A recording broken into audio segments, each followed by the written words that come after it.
Hello students, my name is Manju Saraswat and today we will study history and we are starting the chapter The Rise of Nationalism in Europe. This is the first chapter of your history. We will divide this chapter in two parts because this chapter is too much lengthy and important also. So we will divide this chapter in two parts. First part we will discuss in this week and second part we will discuss in next week. So we are starting first of all the rise of nationalism in Europe. The rise meaning आप जानते हैं. Nationalism का meaning क्या है? Nationalism मतलब क्या है? It is a feeling that people have of being loyal and proud of their country. ये क्या है? एक फीलिंग है जब अपने कंट्री के लिए हम क्या फील करते हैं, उस फीलिंग को हम क्या कहते हैं? लॉयल्टी और प्राउड की जो फीलिंग होती है, हम उसको फीलिंग को क्या कहते हैं? नेशनलिज्म. तो सबसे पहले जो नेशनलिज्म का जो कॉन्सेप्ट था वो यूरोप में स्टार्ट हुआ. तो आप यूरोप से देखते हैं, जैसे कि आपने 9th में पढ़ा हुआ है चैप्टर, कि सबसे पहले आपकी जो नेशनलिज्म यूरोप में एमर्ज हुई वो किस कंट्री से? फ्रांस से स्टार्ट हुआ. तो बस वही हम इस चैप्टर से यहाँ से ही स्टार्टिंग करेंगे इसमें बुक में. तो first we will start introduction and after that the French Revolution and the idea of the nation. You are seeing in this picture. See carefully. इस पिक्चर को गौर से देखिए. ये पिक्चर क्या है?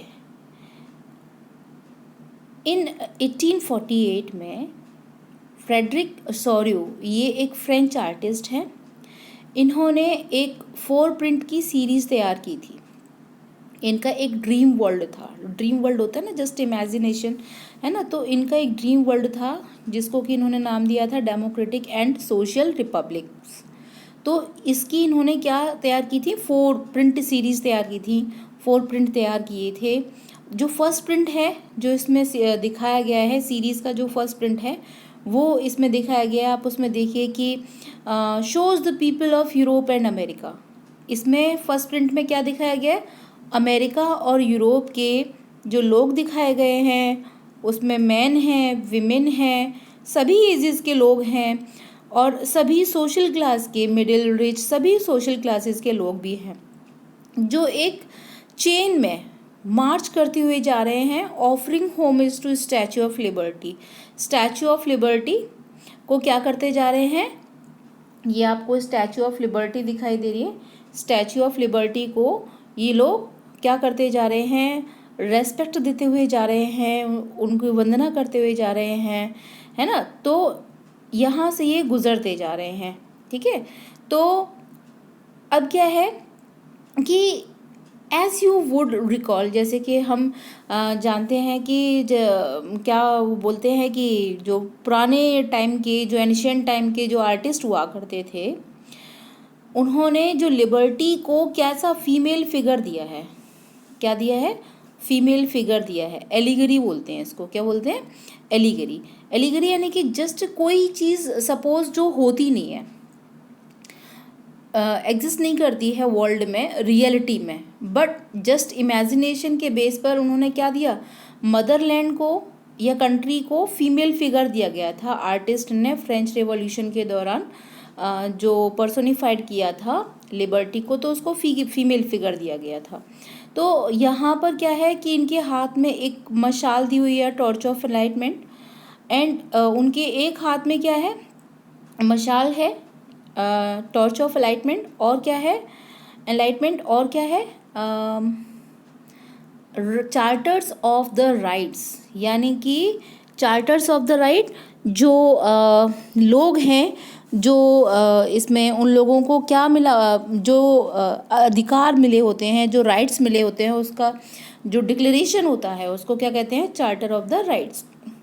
उनके दूसरे हाथ में वो है. On the earth is the foreground of the image lie the shattered remains the symbol of absolute institution. अब ये देखेंगे कि ये जो भी स्टैचू है, इनके सामने जो पुराने टाइम पे हुआ करते थे इंस्टीट्यूशंस जिनके थ्रू मोनार्की चलाई जाती थी, है ना, वो सब कैसे पड़े हुए हैं, वो डिस्ट्रॉयड पड़े हुए हैं। वो कैसे पड़े हुए हैं, डिस्ट्रॉयड पड़े हुए हैं, शैटर्ड पड़े हुए हैं, रिमेन्स ऑफ द सिम्बल्स, है ना, इस सिंबल प्रतीकात्मक रूप में पड़े हुए हैं एब्सोल्यूट इंस्टीट्यूशंस जो थे, जहाँ जिनके थ्रू मोनार्की चलाई जाती थी। इट मीन्स ये जो पिक्चर है, ये पिक्चर क्या है, सौर्यू का यूटोपियन विज़न है। अब आप कहेंगे यूटोपियन विज़न क्या होता है? यूटोपियन विज़न है कि एक विज़न है जो सोसाइटी का, जो कि एक्चुअली में रियल है नहीं। रियलिटी में यूटोपियन क्या है कि एक्चुअल रियलिटी में वो एग्जिस्ट नहीं करती है एक्चुअली, लेकिन वो क्या है, इमेजिनेशन है। तो यूटोपियन विज़न है उनका, सौर्यू का, the people of the world are grouped as distinct nation. जैसे कि इसमें दिखाया गया है कि लोग जो हैं, वर्ल्ड के लोग इसमें ग्रुप जो किए गए हैं, वो अलग अलग नेशन के ग्रुप में, यानी कि लोग अब क्या हो चुके हैं, अलग अलग नेशन के तौर पे आइडेंटिफाई हुए हैं, और वो अपने अपने नेशन को किसके थ्रू दिखा रहे हैं, अलग अलग नेशनल जो कॉस्ट्यूम है उनके थ्रू और उनके फ्लैग्स के थ्रू। तो आगे हम ये यूएस के बारे में और स्विट्ज़रलैंड के बारे में बाद में पढ़ेंगे। पहले हम ये डिस्कस कर लेते हैं, इस पिक्चर को अच्छे से समझ लेते हैं। सपोज़ कि ये जो पिक्चर उन्होंने प्रिंट की है, 1848 में ये प्रिंट हुई है, फ्रेडरिक सौर्यू ने प्रिंट किया है। ये इनका यूटोपियन विज़न है। यूटोपियन विज़न जस्ट इमेजिनेशन, जो एक्चुअली क्या है, एग्जिस्ट नहीं करती है। अब सपोज़ कि आज के टाइम पे तो आपको लगेगा कि नहीं, मोनार्की कब है, मोनार्की तो होती नहीं है, डेमोक्रेसी होती है सभी जगह। तो ये क्या है, बिकॉज हम तो क्या पढ़ रहे हैं, हम हिस्ट्री पढ़ रहे हैं। तो सपोज़ अभी जो कुछ है, आज के टाइम पर जो कुछ है, जो आप देख रहे हो, वो आज से 50 साल बाद, आज से 100 ईयर्स के बाद जब नेक्स्ट जनरेशन्स होंगी, उस टाइम पर उनके लिए क्या होगा, हिस्ट्री होगी। जैसे कि अभी आप देखते हो कि स्कूल्स हैं, पुलिस स्टेशंस हैं, है ना, और हॉस्पिटल्स हैं। तो ये सारे क्या हैं, इंस्टीट्यूशंस हैं जो कि सोसाइटी में लोगों को सर्विसेज प्रोवाइड कराते हैं, लोग स्कूल जाते हैं, है ना, बसेस हैं। तो आज से 50 साल बाद क्या होगा, ये सपोज़ आज के टाइम पर अगर कोई पेंटर कोई इमेजिनेशन में करता है कि आज से 50 साल बाद, 50 ईयर्स आफ्टर क्या होना चाहिए, हो सकता है कि रोबोट ही रोबोट हों, मैन कोई हो ही नहीं अर्थ पे। आफ्टर 50 ईयर्स हो सकता है कि रोबोट्स ही हों, मैन ना हो, और कार और ये जितने भी व्हीकल्स जो रोड पे चलते हैं वो सारे स्काई में उड़ते हों, फ्लाई करते हों, है ना, यहाँ पे हो ही नहीं, अर्थ पर कोई चले ही नहीं, सिर्फ रोबोट हों। तो और हॉस्पिटल्स और ये स्कूल्स, पुलिस स्टेशंस, जो इस तरीके के इंस्टीट्यूशंस हैं सोसाइटी में, वो भी ना हो, क्योंकि ये सारे ट्रीट कौन करेगा, रोबोट करेगा। और जैसे कि आपने 9th में इंग्लिश की बुक में भी पढ़ा हुआ है कि अब स्कूल जाने की नीड नहीं होगी आफ्टर 50 ईयर्स। बच्चे अपने घर पे अपने रूम में, उनका टीचर कौन हुआ करेगा, कंप्यूटर, उसके थ्रू पढ़ा करें। तो जस्ट इमेजिनेशन को, अगर इस इमेजिनेशन को आज के टाइम पे अगर वो पिक्चर के थ्रू दिखाएं और दिखाएं, स्कूल्स, हॉस्पिटल्स वगैरह ये सभी डिस्ट्रॉयड पड़े हुए हैं, है ना, ये उनका विज़न हो किसी आर्टिस्ट का कि आफ्टर 50 ईयर्स ये होगा, या ये मेरा सपना है ना, ये मेरा ड्रीम है। तो जब 50 ईयर्स आफ्टर लोग जब उसको देखेंगे, 50 ईयर्स आफ्टर जब लोग उसको क्या करेंगे, देखेंगे, वो उनके लिए रियलिटी होगी। जैसे इसमें जो पिक्चर में दिखाया जा रहा है वो आज आपके लिए रियलिटी है कि नेशंस भी होते हैं, डेमोक्रेसी भी होती है, लोगों के राइट्स भी मिले होते हैं, लेकिन उस टाइम पर जब ये पिक्चर बनाई गई थी, उस टाइम पर ये रियलिटी नहीं थी। आई थिंक मेरी इस छोटी सी स्टोरी से आपको समझ में आ रहा होगा कि मैं क्या कहना चाह रही हूँ। तो ये जो पिक्चर में दिखाया गया है, ये क्या है, उस टाइम पर रियलिटी नहीं थी, ये यूटोपियन विज़न था। तो इसमें क्या दिखाया गया था कि जो अलग अलग ग्रुप थे, किसके, नेशंस के, वो अलग अलग फ्लैग और कॉस्ट्यूम से आइडेंटिफाई हो रहे थे। तो लीडिंग पोजीशन किसका था, जो पास हो चुके थे, लिबर्टी, स्टैचू ऑफ लिबर्टी थे, वो कौन थे? United states and Switzerland. ये ऑलरेडी नेशन स्टेट बन चुके थे, ये ऑलरेडी क्या बन चुके थे? नेशन स्टेट बन चुके थे। और जो फ्रांस था, है ना, फ्रांस को किससे आइडेंटिफाई किया जा रहा था? रिवॉल्यूशनरी ट्राई कलर फ्लैग से, जो कि किसके नियर था? स्टैचू के नियर। और यहाँ पर और कौन है? जर्मनी है। जर्मनी के लोग जो ग्रुप है उनके हाथ में क्या है? यानी वो किसको बियर कर रहे हैं? वो एक ऐसा फ्लैग बियर कर रहे हैं जिसमें क्या है?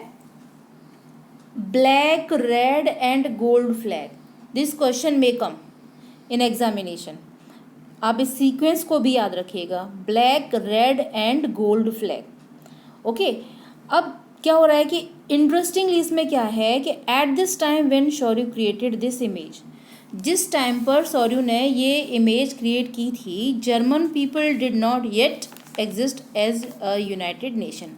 यानी कि यूएस और स्विट्ज़रलैंड तो बन चुके थे नेशन स्टेट, लेकिन यहाँ पर कौन? जर्मनी अभी क्या नहीं बना था? यूनाइटेड नेशन नहीं बना था। और द फ्लैग दे कैरी, जो फ्लैग ये कैरी कर रहे हैं, वो फ्लैग किस एक्सप्रेशन को दिखा रहा है? Liberal hopes. उनकी क्या थी? उनके एक्सप्रेशन को दिखा रहा है कि वो क्या होंगे इन 1848 में? वो क्या? Liberal hope to unify the numerous German, यानी कि अलग अलग जो लोग थे, जो अलग अलग नेशन स्टेट के अंडर में डेमोक्रेटिक कॉन्स्टिट्यूशन के तहत वो अलग अलग जर्मनी स्पीकिंग जितने भी लोग थे, वो एक नेशन बनेगा। German people are the people of, कहाँ कहाँ के लोग थे? जैसे ऑस्ट्रिया के, किंगडम्स ऑफ टू सिसिली और Lombardy and Poland and England and Ireland, Hungary, Russia, ये अलग अलग कंट्रीज से जो लोग थे वो सभी क्या? वो जर्मन बोलने वाले थे और अलग अलग थे। ये अब जैसा कि आपको बताया जा चुका है कि अलग अलग स्टेट्स में कन्वर्टेड था, डायनेस्टीज़ में था, नेशन स्टेट नहीं बना था। यानी कि नेशनलिज्म जो है उसको बहुत ज़्यादा स्ट्रगल करना पड़ा, बहुत फाइट करनी पड़ी। कोई भी कंट्री अगर नेशन स्टेट है तो वो यूं ही नहीं बना, उसके पीछे बहुत ज़्यादा सेक्रीफाइस रहा है। किसी भी स्टेट के, किसी भी कंट्री के नेशन या स्टेट बनने में या नेशन बनने में उसके पीछे बहुत ज़्यादा क्या रहता है? बहुत ज़्यादा सेक्रीफाइस रहता है। सपोज़ अगर हम अपने ही कंट्री की अगर बात कर लेते हैं, तो हमारा जो कंट्री भी है उसमें हमने 200 साल से ज़्यादा, 200 ईयर्स से भी ज़्यादा हमने फ़ाइट की है, तब जाके हम क्या बने? रिपब्लिक बने, है ना। तो यूं ही कोई कंट्री नेशन स्टेट नहीं बना था। तो अब क्या देखेंगे आप इसमें कि जो हैं, आपने ऊपर देखा हुआ है कि इस पूरे जो पिक्चर को जो देख रहे हैं, है ना, they have been used by the artist. कौन है? फ्रॉम हेवन, स्वर्ग से देख रहे हैं। कौन? Jesus Christ, saints, angels. ये जो इस सीन को देख रहे हैं, जो कि इस पिक्चर में दिखाया हुआ है, आप देख सकते हैं कि इनको कौन कौन, ये जितने भी जीसस क्राइस्ट हैं, एंजल्स हैं, ये जो इस पिक्चर को देख रहे हैं, सीन को जो देख रहे हैं, है ना, वो इसमें किसका सिंबल दिखाए गए हैं? फ्रेटर्निटी का सिंबल दिखाए गए हैं, भाईचारे का सिंबल दिखाए गए हैं, है ना। नेशंस के बीच में जो इन्होंने फ्रेटर्निटी शो की है इस पिक्चर के थ्रू, ये उसका सिंबल दिखाए गए हैं। ये जो चैप्टर है, इस चैप्टर में इसी तरीके के बहुत ज़्यादा जो भी इश्यूज विजुलाइज्ड किए गए हैं, ये जो विजुलाइज किए गए हैं इश्यूज, इसमें सॉरी ने फिगर 1 में दिखाए गए हैं, जो इनके प्रिंट में दिखाए गए हैं। 19वीं सेंचुरी के दौरान नेशनलिज्म जो एमर्ज हुआ, वो इस टाइम पे क्या होगा कि एक ऐसा फोर्स बन के उभरेगा नेशनलिज्म। नेशनलिज्म क्या है? एक ऐसा फोर्स बन के एमर्ज होगा, जिससे कि क्या है, यूरोप, जिसने क्या कर दिया है, इन लोगों में किस में चेंजेस ला दिए हैं, यानी कि पॉलिटिकल और जो मेंटल वर्ल्ड है यूरोप का, उसमें बहुत ज़्यादा चेंजेस ला दिए, ठीक है। The end result of these changes, यानी कि इन चेंजेस का ही जो एंड रिजल्ट है वो किसके रूप में आएगा, नेशन स्टेट के रूप में आएगा। क्योंकि जो मल्टीनेशनल डायनेस्टिक एम्पायर होंगे यूरोप के, वो किस में कन्वर्ट हो चुके होंगे, नेशन स्टेट में। ये किसकी वजह से होगा कि जो लोगों के अंदर नेशनलिज्म एमर्ज होगी, उसकी वजह से जो डायनेस्टीज़ हैं, अलग अलग डायनेस्टीज़ में जो कन्वर्टेड कंट्रीज़ हैं, वो किस में, एक नेशन स्टेट के रूप में एमर्ज होके आएगा। The concept of practices of modern state. अब इसमें क्या है कि जो प्रैक्टिसेस हैं, यानी कि ये यूरोप में बहुत लंबे टाइम से क्या हो रहा है कि ये जो मॉडर्न स्टेट्स की जो प्रैक्टिसेस हैं, ये जो हो रहे हैं, इनमें क्या दिखाया गया है, किस चीज़ को डिफाइन किया गया है। इसमें देखिए डिफाइन किया गया है, territory had been developing over a long period of time in Europe. यानी कि ये जो कॉन्सेप्ट दिखाया गया है किसका, मॉडर्न स्टेट का। And but a nation state was one in which the majority of its citizen.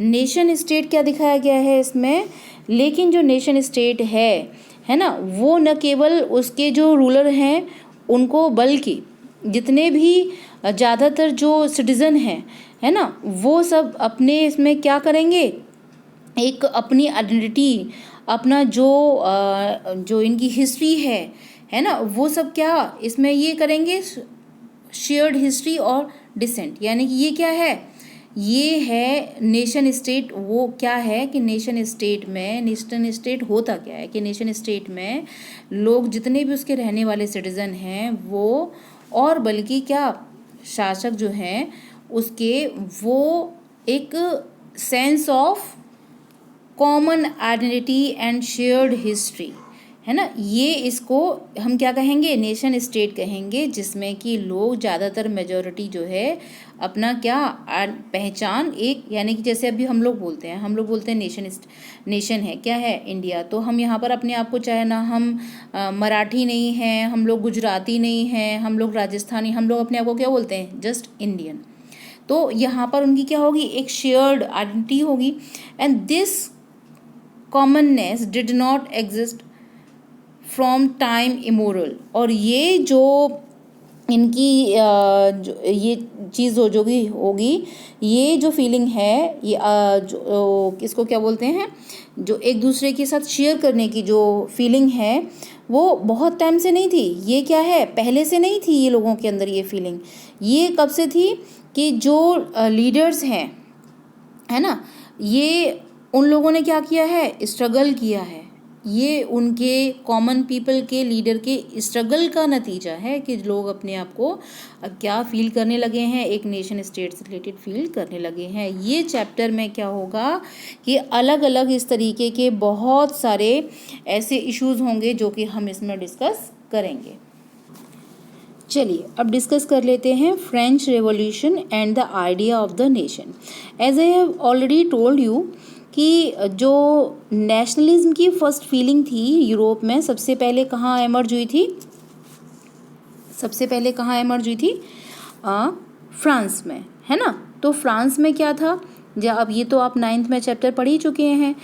France में क्या था, लुई 16 था, एब्सोल्यूट मोनार्की थी। फिर 1789 में, यहाँ पे हम इसको ब्रीफ में करेंगे कि 1789 में फिर वहाँ फ्रेंच रेवोल्यूशन हुआ, absolute monarchy converted into sovereignty, है ना। तो यहाँ पर अब वो क्या बन गया था, कॉन्स्टिट्यूशनल मोनार्की हुई।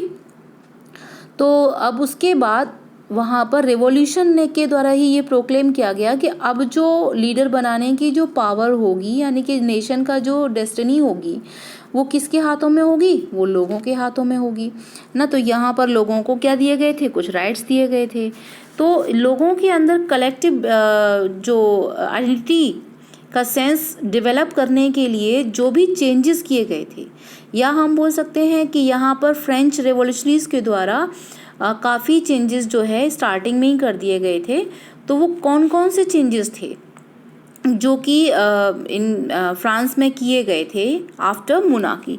तो उन्होंने क्या इंट्रोड्यूस किया था, उन्होंने इंट्रोड्यूस किया था द आइडिया ऑफ ला पैट्री, यानी कि द फादरलैंड एंड ली सिटियोन। यानी कि मैंने उसमें बताया हुआ है 9th के एक चैप्टर में कि ली सिटियोन जो है वहाँ पर कोई भी किसी को मिस्टर एंड मैडम कह के नहीं आपको उसमें कोई संबोधित करेगा या इंट्रोड्यूस नहीं करेगा, इंट्रोडक्शन मैडम और सर के से नहीं करेंगे। वहाँ किसका था, सिटियोन यानी कि सिटियोन और सिटियोन यानी कि नागरिक को इसी नाम से इंट्रोड्यूस किया जाएगा। यहाँ पर ये सभी इक्वलिटी लोगों के अंदर डेवलप करने के लिए ऐसा किया गया था। ठीक है, तो ये जो आइडियाज़ थे ये किस पर जोर देते थे, यूनाइटेड जो कम्युनिटी एंजॉइंग इक्वल, ये सारी जो कम्युनिटी है एक कॉन्स्टिट्यूशन हो, कॉन्स्टिट्यूशन के अंदर जो सभी को क्या मिले, इक्वल राइट्स मिले। तो यहाँ पर ये जो they choose a new French flag, यहाँ पर एक फ्लैग भी चूज़ किया गया, ट्राई कलर का फ्लैग था, है ना। तो यहाँ पर ब्लू कलर से इसको रिप्लेस किया, रिप्लेस द फॉर्मर, यानी कि जो ब्लू कलर का जो पहले वो था स्टैंडर्ड रॉयल कलर था, अब यहाँ पे क्या कर दिया गया उसको ट्राई कलर का फ्लैग में कन्वर्ट कर दिया गया। द स्टेट जनरल जो था, स्टेट जनरल तो आपको पता ही है कि स्टेट जनरल क्या था कि ये जो थर्ड स्टेट के लोग जो थे, है ना, जैसे आपको पता है कि जो सोसाइटी थी वहाँ पे 17-18 सेंचुरी में फ्रांस में 3 पार्ट्स में डिवाइडेड थी। ये कौन सा था, क्लर्जी, नोबिलिटी और थर्ड स्टेट, क्लर्जी, नोबल्स और थर्ड स्टेट।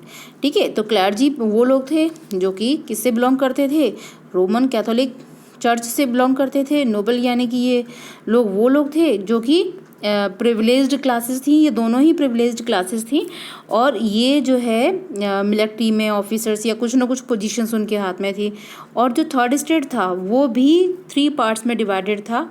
फर्स्ट पार्ट में यानी कि जो ज़्यादा रिच पढ़े लिखे लोग थे, छोटे बिजनेसमैन थे, लॉयर थे, टीचर्स थे, डॉक्टर्स थे, तो ये बर्गोइजी क्लास जो थी, एंड सिटी वर्कर्स भी थे, आर्टिशंस भी थे। और जो थर्ड पार्ट था वो था 80% पॉपुलेशन थर्ड पार्ट ही थी, यानी कि लैंडलेस पीपल जो थे।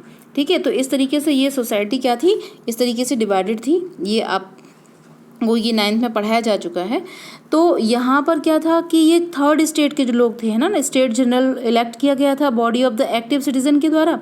जैसे आपको एक्टिव सिटीजन कौन थे, यानी कि जो 25 ईयर्स अबव भी हो और जो कम से कम कितना टैक्स पे करता हो, 3 डेज लेबर वेजेस के बराबर, है ना। तो ये ही एक्टिव सिटीजन थे, वही केवल क्या कर सकते थे, जो लोग इलेक्टेड थे उनको इन लोगों को एक टीम को इलेक्ट करते थे और फिर वो टीम जो है उनकी क्या डिसाइड करते थे, स्टेट्स ऑफ जनरल को, and renamed the national assembly, और बाद में इसको क्या नाम दे दिया गया, नेशनल असेंबली। एंड जो स्टेट जनरल यानी कि इलेक्टेड लोग थे, एक्टिव सिटीजन जो थे, है ना, ये तो जो बुलाता था ना वो लुइस 16 और अदर जो किंग थे डिस्कस करने के लिए, जब भी उनको कुछ नया प्रपोजल लाना होता था। और फिर यहाँ पर क्या हो गया, थर्ड स्टेट के लोगों ने क्या बना लिया, नेशनल असेंबली। और इन्होंने एक न्यू हाइम, जैसे कि आपको पता ही है कि जब लोगों के अंदर नेशनल की फीलिंग एमर्ज करनी होती है तो क्या करते हैं, उसमें म्यूज़िक का, पोएम का अपना एक बहुत बड़ा कंट्रीब्यूशन होता है, जो लोगों के अंदर क्या करते हैं, वो लोगों के अंदर नेशनलिज्म की फीलिंग एमर्ज करते हैं। तो यहाँ पर क्या नई नई जो थी कुछ ऐसी रचनाएं बनाई गई थी, न्यू ओथ ली गई थी, और उन जितनी भी रचनाएं बनाई गई थी, क्रिएशन जो था, जो हाइम थी, उसमें जो भी उनके मार्टर्स थे उनका गुणगान किया गया था, है ना। जो राष्ट्र के नाम पे यानी नेशन के नाम पर जो भी क्या हुए थे, मार्टर्स थे, उनका उसमें उनको ग्लोरीफाइड किया गया था। And they established a centralised administrative system.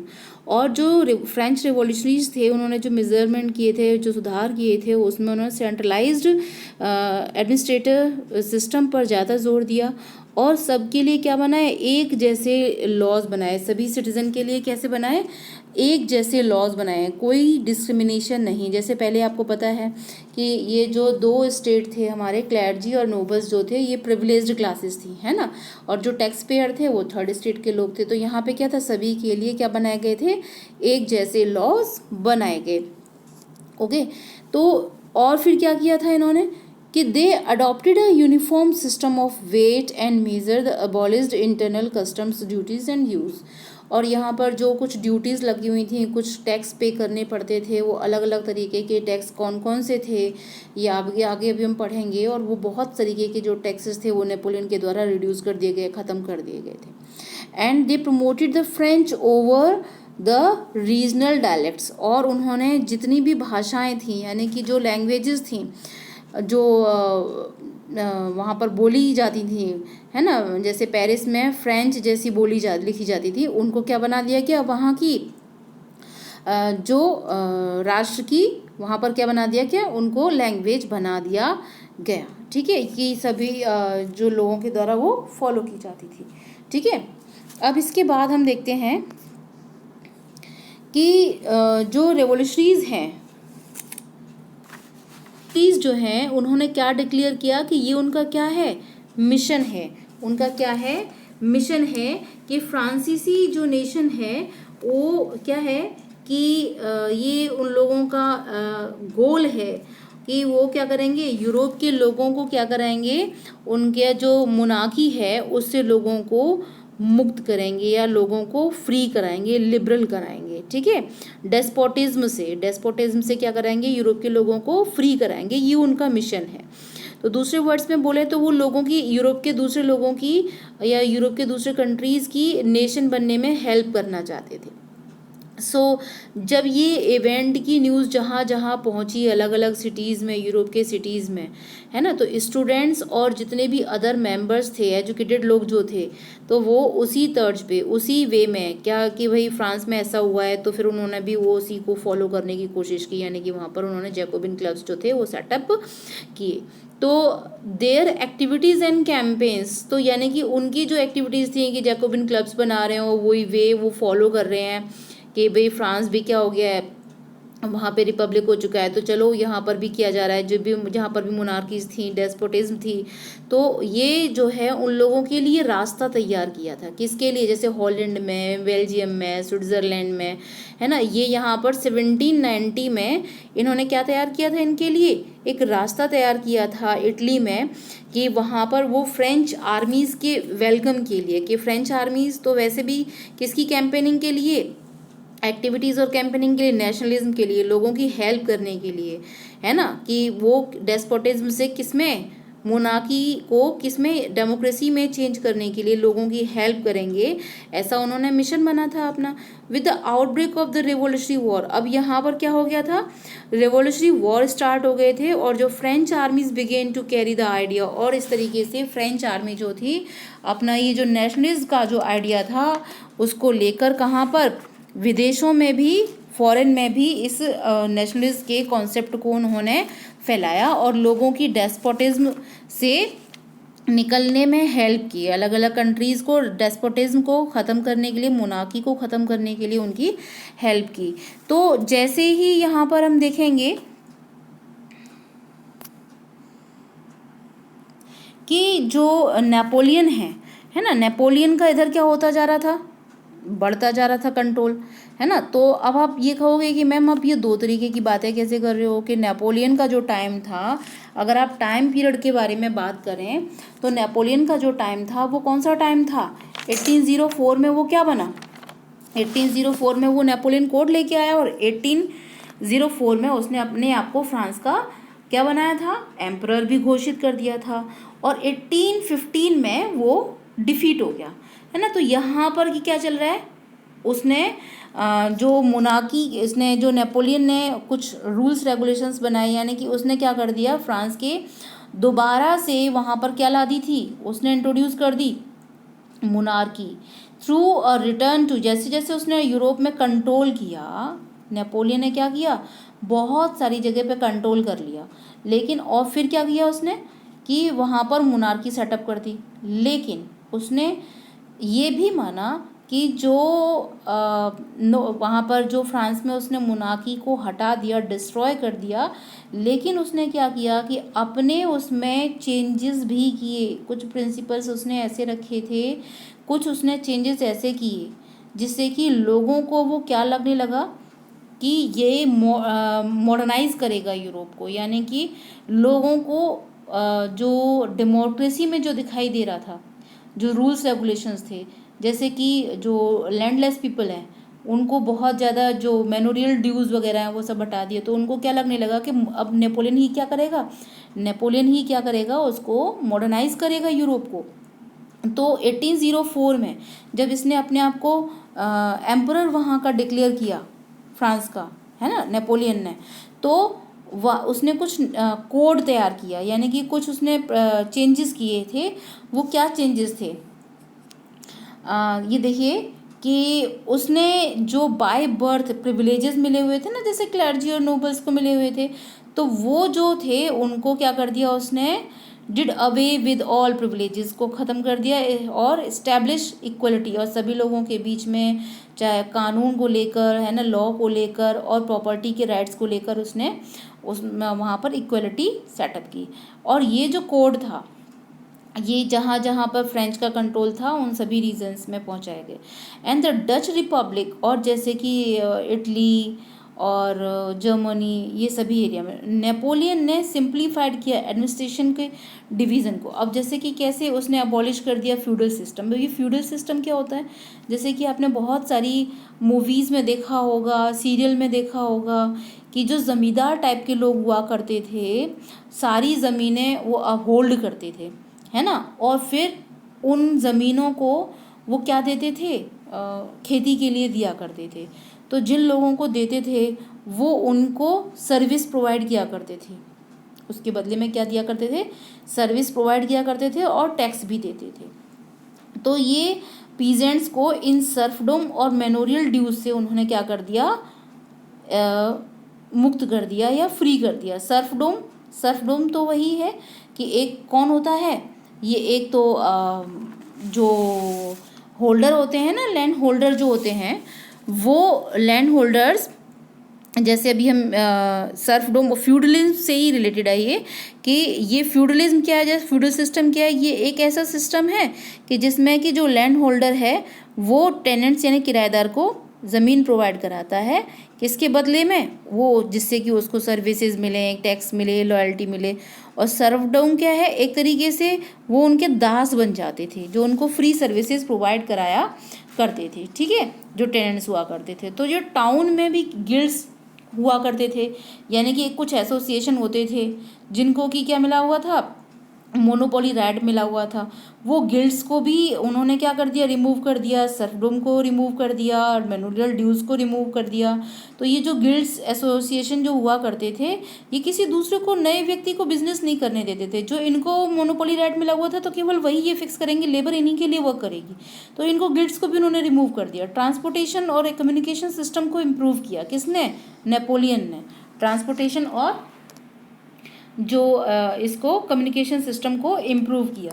Peasants, artisans, workers और ये जितने भी न्यू बिजनेसमैन थे, है ना, ये सभी जो थे,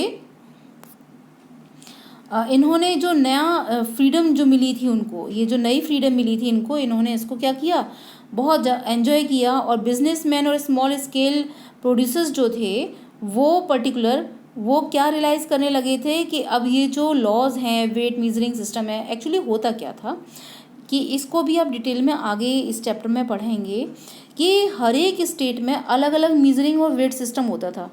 कि जैसे यहाँ पर सपोज़ 1 kg में कितना होता है, 1000 ग्राम होते हैं। अब सपोज़ अगर आप राजस्थान में जाएंगे तो 850 अगर हो, अगर आप गुजरात में जाएं तो वहाँ 750 हो। तो अलग अलग जगह पर मेज़रमेंट और वेट के हिसाब से फिर टैक्स हुआ करता था। तो ये ट्रेडिंग के बहुत ज़्यादा कॉम्प्लिकेशंस क्रिएट किया करता था। तो जब ये इन लॉज को यूनिफॉर्म कर दिया गया और ये वेट और मीजरिंग सिस्टम को यूनिफॉर्म कर दिया गया, तो ये उनके ट्रेडर्स के लिए, स्मॉल बिजनेसमैन के लिए क्या हुआ, बहुत ज़्यादा रिलैक्स देने वाला था। तो ये इन्होंने जो कॉमन नेशनल करेंसी भी डिसाइड की गई। तो ये सारी चीज़ें जो थी अब एक स्टेट से जब दूसरे स्टेट में जाते थे तो इससे उनको बहुत हेल्प मिली, वरना हर करेंसी की वैल्यू अलग हुआ करती थी और हर एक की करेंसी अलग अलग हुआ करती थी। तो इसके बारे में इस चैप्टर में आगे डिटेल में दिया हुआ है। लेकिन ये जो जितने भी सुधार किए गए नेपोलियन के द्वारा, इससे लोगों को उस समय क्या लगा कि ये यूरोप को मॉडर्नाइज करेगा, और लोगों ने इसको वेलकम किया और इसमें उनको कोई भी प्रॉब्लम नहीं थी। अब हुआ क्या कि जो जो एरियाज़ इसने क्या किए, कॉन्कर कर लिए, जीत लिए, तो जो कॉमन लोगों का जो रिएक्शन था, है ना, local population to French rule was mixed. अब क्या हो गया, लोगों का धीरे धीरे जो एक्सप्रेशन थे, लोगों का जो रिएक्शन था वो थोड़ा मिक्स्ड हो गया। क्या अभी तो वो थोड़े टाइम पहले वेलकम कर रहे थे, बहुत ज़्यादा खुश थे कि इन्होंने बहुत ज़्यादा क्या किए हैं, इनोवेटिव चेंजेस जो लेकर आए हैं। लेकिन अब बहुत सारे प्लेसेस पर क्या होने लगा, जैसे हॉलैंड और स्विट्ज़रलैंड है ना, तो वहाँ पर कुछ सर्टेन सिटीज़ थे, कहाँ ब्रुसेल्स, मेंश, मिलन, वर्सो हैं, तो ये यहाँ पर फ्रेंच आर्मीज़ को क्या किया गया था, वेलकम किया गया था। जैसे कि पहले बताया गया था ना कि लिबर्टी के इनके हार्बिंगर समझा गया था, यानी कि जो लेकर आते हैं देवदूत, जो इसको लिबर्टी को लेकर आते हैं, है ना, तो इनको पहले तो वेलकम किया गया फ्रेंच आर्मीज़ को। लेकिन फिर क्या किया गया कि फिर यहाँ पर लोगों के रिएक्शंस जो थे वो कैसे हो गए थे, वो मिक्स्ड हो गए थे। कैसे हो गए थे, वो मिक्स्ड हो गए थे। But the initial enthusiasm soon turn to hostility, दुश्मनी में बदल गया। वो एंथुसियाज्म जो था वो किस में बदल गया, पहले तो इनका वेलकम कर रहे थे फ्रेंच आर्मी का, फिर वो किस में, हॉस्टिलिटी में बदल गया।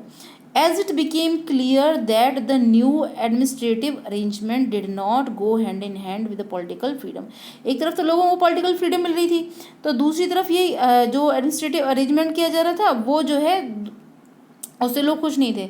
जैसे कि टैक्स को इंक्रीज कर दिया गया, सेंसरशिप बढ़ा दी गई। सेंसरशिप मतलब बिना, जैसे कि नेपोलियन जो था, है ना, आप उसकी बिना परमिशन के कुछ भी प्रिंट नहीं कर सकते हो, छाप नहीं सकते हो, है ना, कि भाई अगर आपने उनको क्रिटिसाइज़ ना किया हो, जिन प्रिंट से वो खुश होंगे वही चीज़ें आप प्रिंट कर सकते हो। तो जिस आर्टिकल से आप वो खुश होगा वही आप प्रिंट कर सकते हो, जिन बुक से।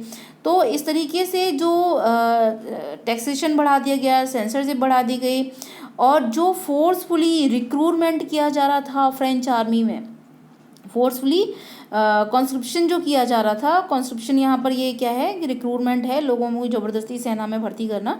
तो उनको जब किया जा रहा था कि जिससे उसको क्या है, पूरा यूरोप जीतना था, रेस्ट ऑफ यूरोप जीतना था, तो उसके लिए कि उसको बहुत एक सॉलिड आर्मी की ज़रूरत थी। तो इसके लिए लोगों की ज़बरदस्ती क्या करी जा रही थी, सेना में भर्ती, फोर्सफुली रिक्रूटमेंट किया जा रहा था। तो इन सब चीज़ों से लोग वहाँ पर क्या हो गए थे, खफा हो गए थे, उससे नाराज़ हो गए थे। ऑल सीम्ड टू आर वेग and advantages of the administrative change. तो अब लोग क्या करने लगे थे, ये एक तरफ कहाँ जो इसकी मेजरमेंट, इसकी achieve Napoleon code, civil code से जहाँ एक तरफ लोग खुश थे, वहीं दूसरी तरफ जो इसकी जो एडमिनिस्ट्रेटिव जो व्यवस्थाएं थी, है ना, वो लोगों को क्या नहीं लगी, ठीक नहीं लगी।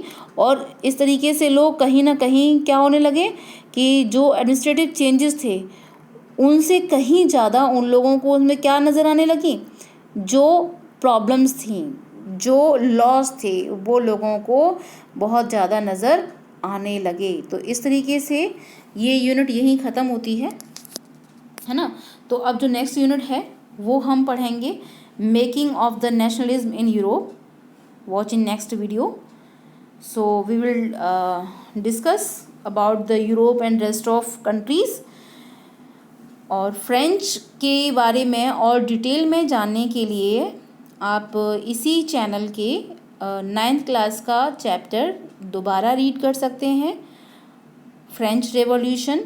इसी चैनल पर उसके वीडियोस दिए हुए हैं, आप डिटेल में जानने के लिए उसको दोबारा से रीड कर सकते हैं, जस्ट फॉर योर नॉलेज।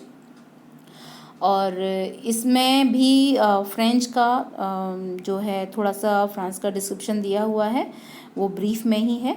तो अभी जो इसके बारे में हम यूरोप के बारे में आगे पढ़ेंगे वो हम नेक्स्ट वीडियो में देखते हैं। So please subscribe this channel. Thank you.